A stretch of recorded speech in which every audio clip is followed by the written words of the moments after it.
क्या सच में वेस्ट बंगाल में एक आग की इंसिडेंट में 4000 ईवीएम मशीन्स जलकर खाक हो गई? और अगर ऐसा हुआ तो क्या इससे इलेक्शंस पर कोई असर पड़ेगा?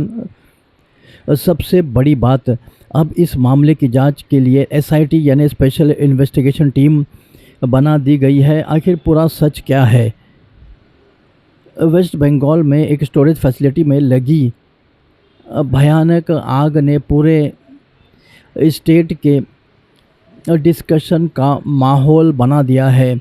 मीडिया रिपोर्ट के मुताबिक इस आग में लगभग 4000 ईवीएम्स और इलेक्शन से जुड़ी कुछ और इलेक्ट्रॉनिक डिवाइसेस नुकसान का शिकार हुए हैं। जैसे ही यह खबर सामने आई, सोशल मीडिया पर कई तरह के डिस्कशन और सवाल उठने लगे। लोग जानना चाहते थे कि ये ईवीएम्स वहाँ क्यों रखे गए थे और क्या ये एक्टिव इलेक्शंस मशीन थे, और क्या इस इंसिडेंट का आने वाले इलेक्शंस पर कोई संबंध है। इलेक्शन अथॉरिटीज़ के हिसाब से स्टोरेज में रखी गई मशीनें पुराने या रिज़र्व कैटेगरी के हो सकते हैं, लेकिन एग्जैक्ट डिटेल से जांच के बाद ही सामने आ पाएगी।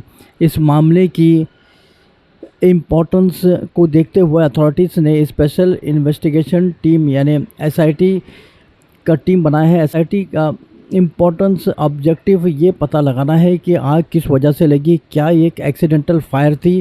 क्या किसी टेक्निकल फॉल्ट ने इस इंसिडेंट को जन्म दिया, या फिर इसके पीछे कोई और रीज़न था? इन्वेस्टिगेशन टीम ने सेफ्टी रिकॉर्ड, सीसीटीवी फुटेज, आई विटनेस और टेक्निकल एविडेंस को गहराई से इंस्पेक्ट करेगी। एसआईटी ये भी जांच करेगी कि स्टोरेज फैसिलिटीज़ में सेफ्टी प्रोटोकॉल्स का या अगर किसी प्रकार की लापरवाही हुई तो वो उसके लिए भी जिम्मेदार कौन है। ईवीएम यानी इलेक्ट्रॉनिक वोटिंग मशीन इंडिया के लिए इलेक्शन प्रोसेस का एक बहुत बड़ा इम्पोर्टेंस हिस्सा है। इन मशीनों का इस्तेमाल देश भर में वोटिंग के लिए किया जाता है। इसी वजह से जब भी ईवीएम से जुड़ी कोई बड़ी इंसिडेंट सामने आते हैं तो लोगों के मन में कई तरह के सवाल पैदा होते हैं, लेकिन एक्सपर्ट्स का कहना है कि किसी भी कंक्लूज़न पर पहुंचने से पहले इन्वेस्टिगेशन रिपोर्ट का इंतज़ार करना ज़रूरी है। सिर्फ फैक्ट्स और ऑफिशियल फाइंडिंग्स के बेसिस पर ही सच सामने आ सकता है। इस इंसिडेंट के बाद पॉलिटिकल पार्टीज और आम सिटीज़न के बीच भी डिस्कशन तेज़ हो गई है।